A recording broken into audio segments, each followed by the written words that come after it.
What's up, everybody? It's your girl Kiwan, and I am back with This Is Polly Season 1, Episode 6. I am the bad guy. Before I start, make sure y'all like, comment, subscribe, click the notification bell button so you can be updated on every video. Make sure y'all like the video so I can stay in the algorithm. Oh my God, I am burning up, y'all. Oh my God, what is going on? I need to call the office.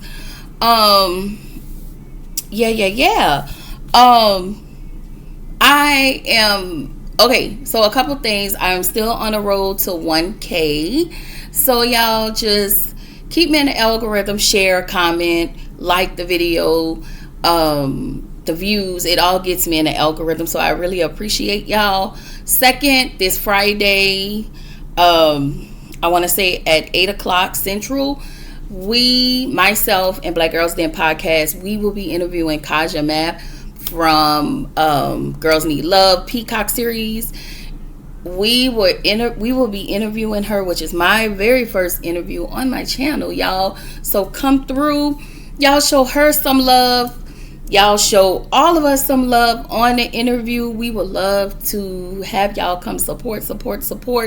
Also, not just support the interview, but actually go to Peacock, actually support the show, y'all. It's actually a good show. It has great POVs. Like, it's really, really good. It's only six episodes, 30 minutes. But for the 30 minutes, it actually has a lot of great points. It talks about today's, nuances and all of the things. So yeah, I'm super excited, y'all. I'm super excited.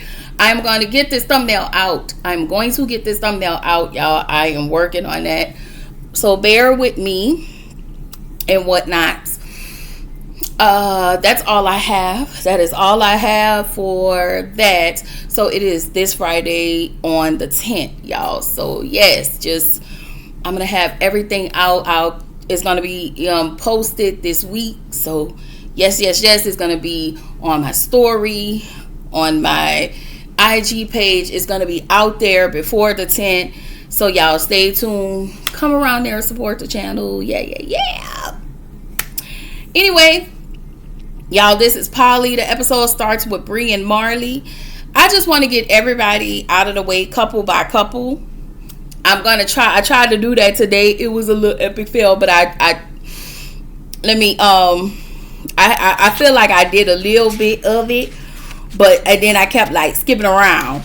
So we're gonna start with Bree and Marley. And Marley she's actually getting a consultation with the lawyer about her divorce.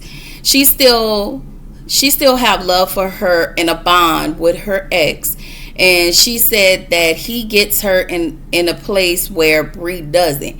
And I feel like what I heard was he can put that real meat pistol to work and not the plastic patty, but I digress.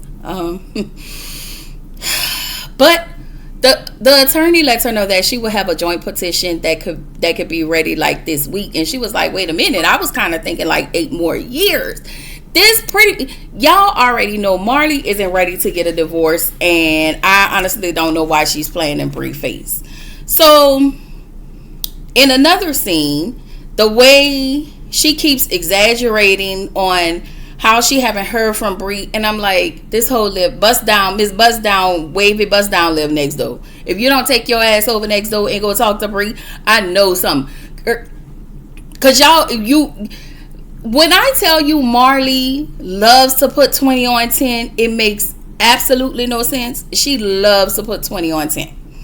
So Marley tells Bree she saw an attorney, and Bree was like, well, where's the paperwork? Bree, get the f- out of my face. Like, I really feel like Bree is abusive.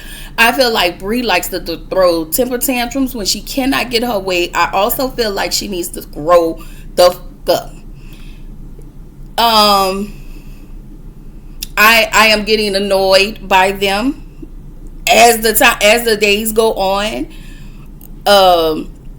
And then Bree is mad at Marley because she still went out with Dree because she felt like Dree was disrespectful. No, Bree, you feel like you can just talk to people any kind of way. But if I was Dree, you lucky you ain't get dragged by that damn bust down. Because you feel like, I don't know if you have a little person complex or what. But that's how you walk around.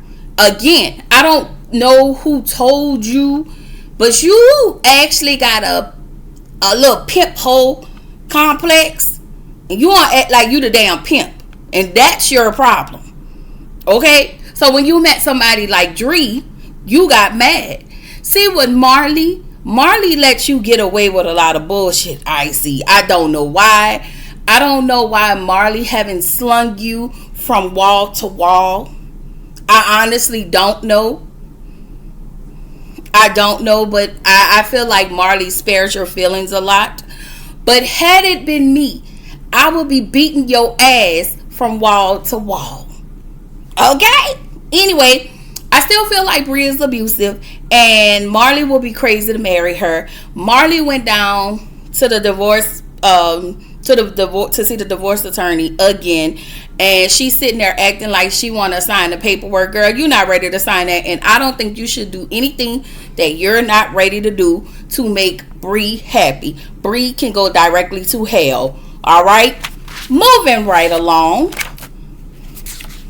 we're gonna talk about Becca Davis and Jacoby, because their shit was really, really quick.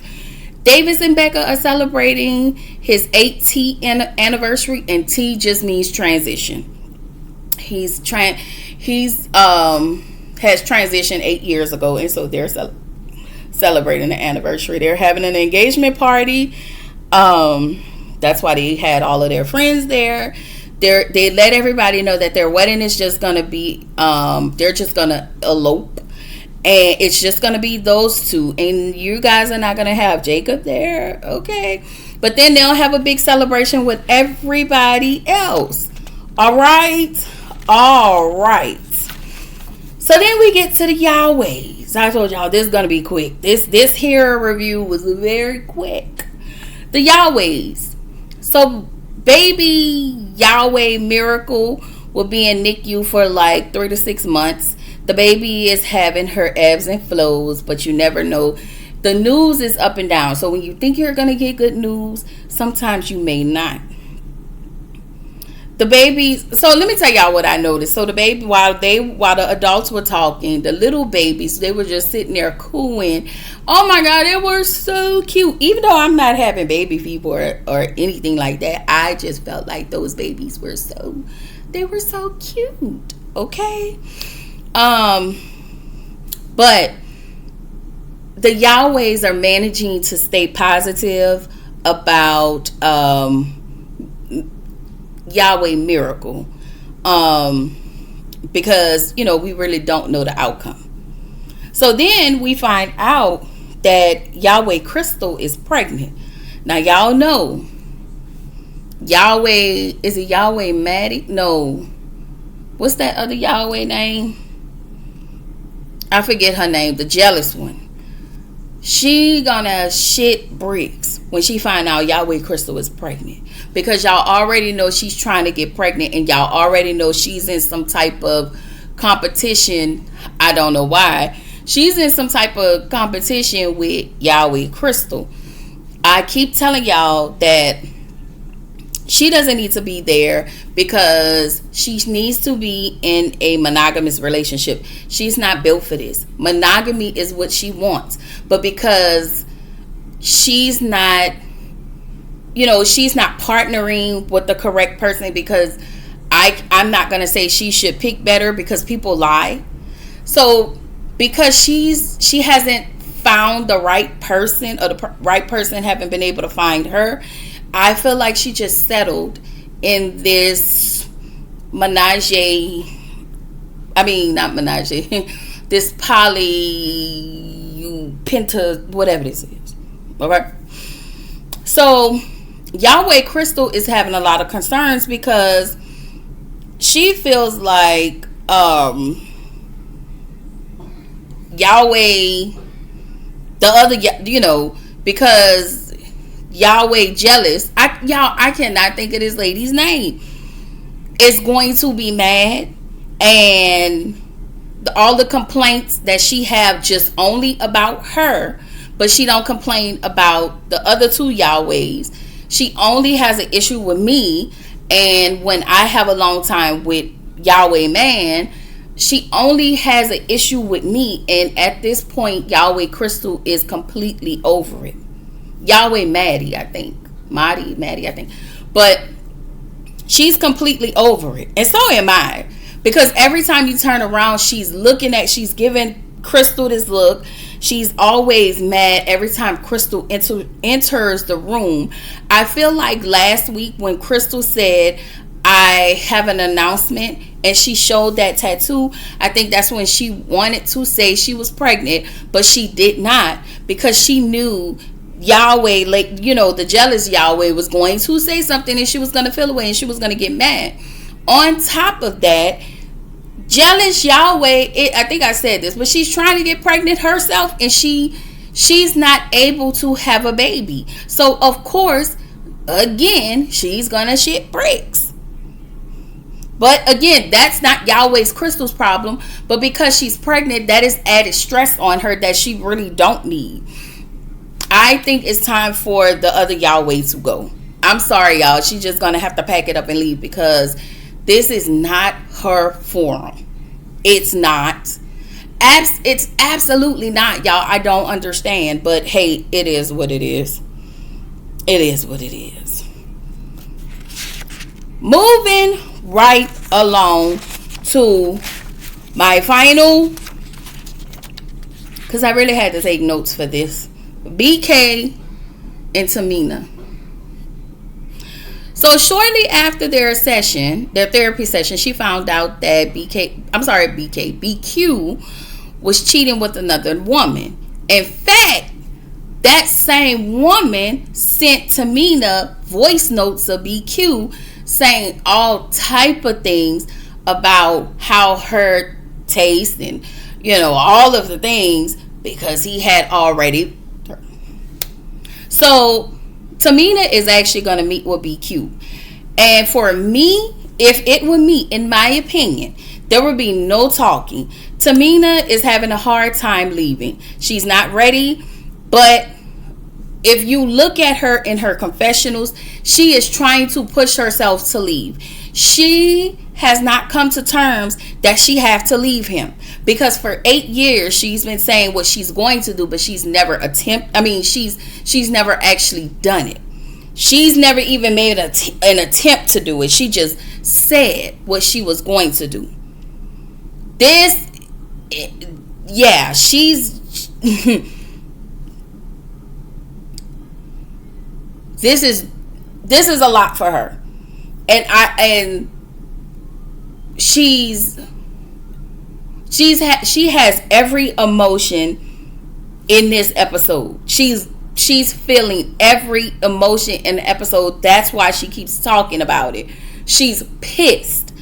Overall, she's pissed. She's hurt. She's feeling away.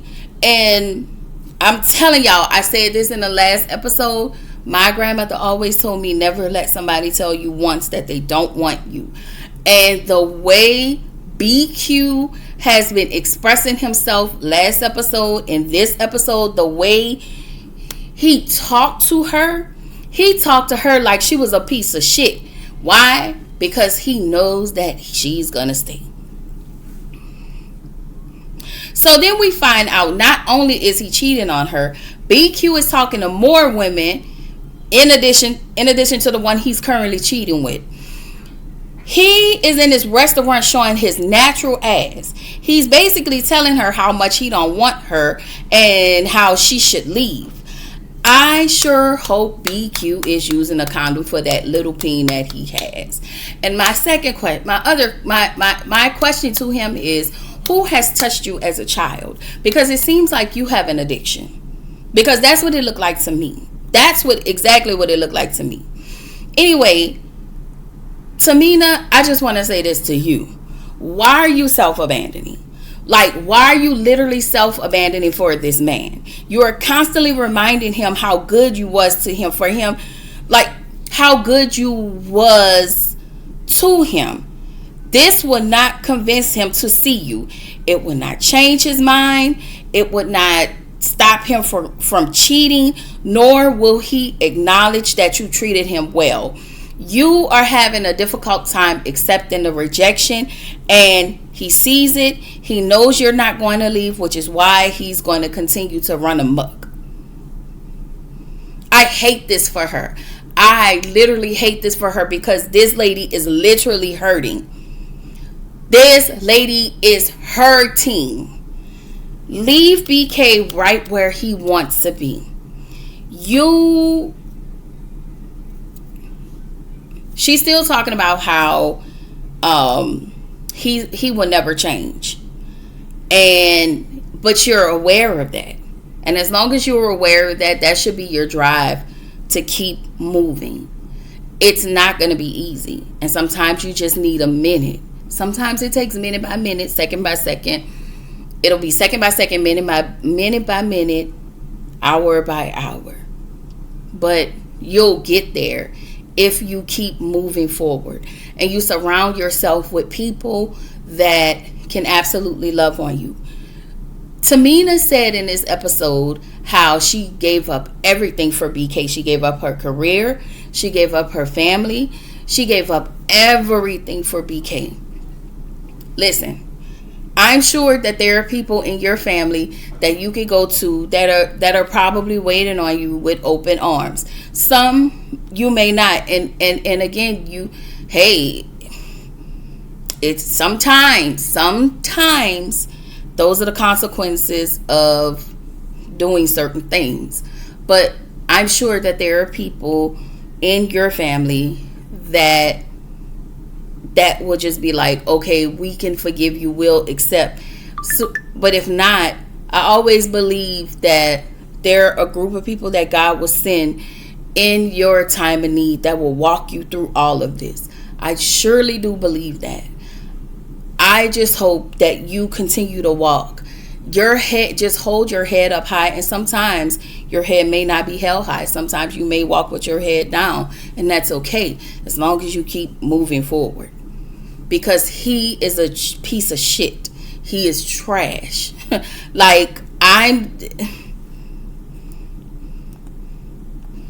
BQ is a piece of trash.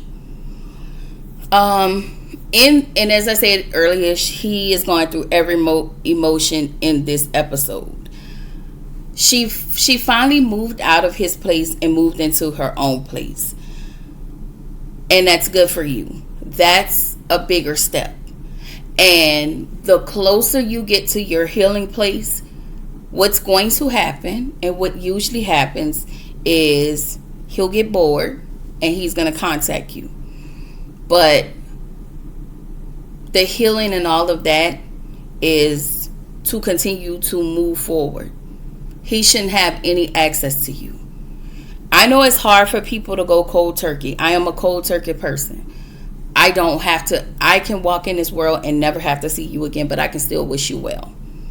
I'll deal with my pieces. I'll deal with my things along the way. It's not that I can wish you well. Hell, I have to get to a place where I can wish you well. But eventually I would. But he said, so I just wanted to say all of this. I just wish Tamina the best. I know that she's been annoying the entire shit out of us. However, I just wanted to take this moment to extend her a whole lot of grace, because nobody deserves that. Not even her. He treats this lady like she's shit. And he acts like he resents her because she stayed with him. And I think sometimes it's like that. I think when you're in these relationships and somebody's mistreating you, they have the audacity to resent you because you decide you wanted to stay with them. But do yourself a favor. Be kind to yourself and get out of that terrible relationship. BQ said on national TV, I don't give a damn who see this or what people have to say, but I am a snake. And the fact that he can say that on national TV, Tamina, if you're ever, y'all know my delusions kick in, but if you're ever watching this, believe that. Understand what he's saying is the absolute truth. He's not lying. You had 8 years with him, so you know him better than we know him. We've only get 45 minutes with him. And we see him for his works. So yeah, believe him. Believe him. The worst thing you can do for yourself is double back. Because it's 7 times harder to get out of something that you were blessed to get out of the first time. And it took a lot of strength for you to walk away after 8 years, because that was hard. But out of all the emotion, you look tired. You look tired. And you should be happy. That is all I have to say about that. Okay? If anybody want to pass that on to Tamina, y'all should. Because sis, you deserve better. Okay? And with all of that being said, that is all I got. This is your girl, Kiwan, reminding you to keep showing up, keep growing, stay true to yourself. And I will see y'all in the next video. Okay?